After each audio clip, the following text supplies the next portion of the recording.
రథాత్మజమప్రమేయం సీతాపతిం రఘుకులాన్వయ రత్నదీపం ఆజానుబాహు అరవిందదళాయతాక్షం రామం నిశాచర వినాశకరం నమామి.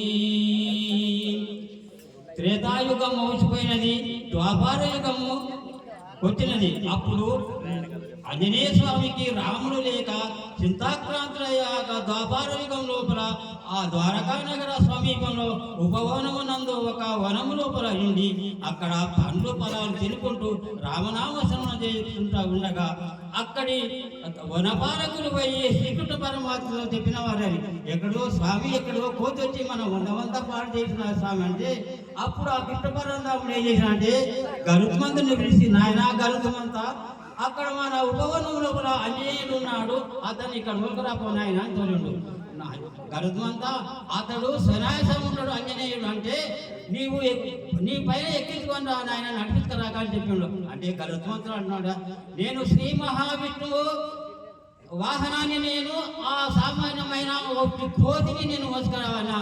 సరే అని పోయిండు. అక్కడ పోయి ఆంజనేయ స్వామి చూసి ఆంజనేయ మన కృష్ణ పరమాత్మ నిన్ను రమ్మన్నాడయ్యా అని పిలుస్తున్నాడు. అంటే ఆంజనేయుడు సపోర్ట్ చెప్పాడు.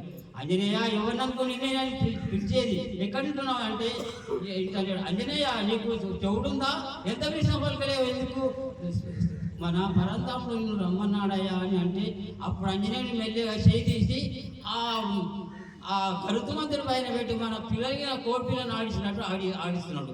అప్పుడు గరుత్మంతుడికి ఎక్కడి దోయక కీస మొత్తుకున్నాడు. అప్పుడు ఆంజనేయ స్వామి అన్నాడు కదా, ఓ గరుత్మంతా నేను కృష్ణుడు పిలిస్తే రాను, రాముడు ఇస్తే వస్తాడని చెప్పవయ్యా అని ఆ గరుత్మంతుడు తీసి పడేస్తే 7 సముద్రాల మధ్య నోయిపడ్డాడు గరుత్మంతుడు. అప్పుడు గరుత్మంతుడు అయ్యో ఆంజనేయుడు ఇంత బలాడు కదా, రామనామం చేత ఇంత బలం సంపాదించున్నాడు కదా అని ఇతని మాయ అయిపోయింది. అప్పుడు కృష్ణ పరంతం దాని పోయి గరుత్మంతుడు ఆంజనేయుడు తోలిపోయినాడు. స్వామి కృష్ణుడు ఇస్తే రాడంట, అది రాముడు ఇస్తే వస్తున్నాడంటే సరే మంచిది, ఇప్పుడు పోయి రాముడే అక్కడ ఉన్నాడు, రాముడే పిలుచుడని చూడరాబోనాయన అంటే అప్పుడు గరుత్మంతుడు తర్వాత ఆ సత్యభామ చెప్తున్నాడు కృష్ణుడు, దేవి ఆంజనేయుడు ఇక్కడ వస్తున్నాడు, నేను రామునై నిలబడతా, నీవు సీత వయన పక్కన నిలబడని ఆ సత్యభామకు చెప్పినవాడు.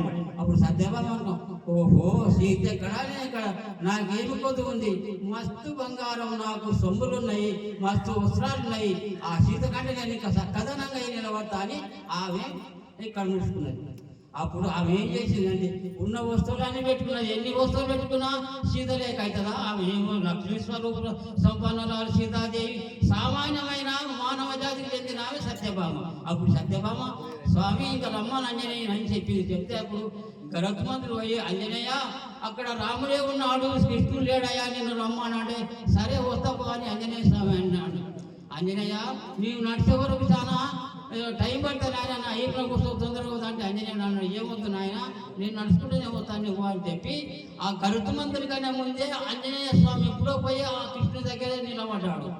అప్పుడు నిలబడ్డాక గరుత్మంతుడు అబ్బా నేనపై నడిచి వచ్చే ఆంజనేయ స్వామి కృష్ణుడి దగ్గరికి వచ్చి నేను పైన ఎగిరించుకొని రాకపోతే కదా, ఆంజనేయుడు రామనామ స్మరణ చేత ఎంత బలవంతుడైనాడు కదా అని అప్పుడు గరుత్మంతుడు నా గర్వం ప్రాయచిత్తమైందని అతడు తల వంచుకున్నాడు. అప్పుడు సత్యభామ తన వస్తువులన్నీ తండ్రి ఇచ్చిన వస్తువులన్నీ పెట్టుకొని ఎన్ని వస్తువులు పెట్టినా సీత లేక అవుతుందా కాదు. అప్పుడు ఆ కృష్ణుడి పక్కన పోయి నిలబడితే ఆంజనేయ స్వామి వచ్చి ఏమన్నాడు కదా, కృష్ణుడికి నమస్కారం చేసి స్వామి నీ పాదములకు నమస్కారం కానీ ఎక్కడ ఒక వేషన్ పెట్టుకున్నావేమయ్యా పక్కన అన్నాడు ఆంజనేయుడు ఉండండి. ఏమయ్యా ఈ వేషన్ పెట్టుకున్న పక్కన అంటే అప్పుడు సత్యభామ తల వంచుకొని ఇంటిలో పడికి పోయిందని మనం ఎప్పుడే కానీ నా ఎంత చక్కదనం లేదు, నా ఎంత ధనవంతు లేదని మనం ఒక నాటికి కానీ అనొద్దు. జయ శ్రీమద్ రమారమణ గోవింద.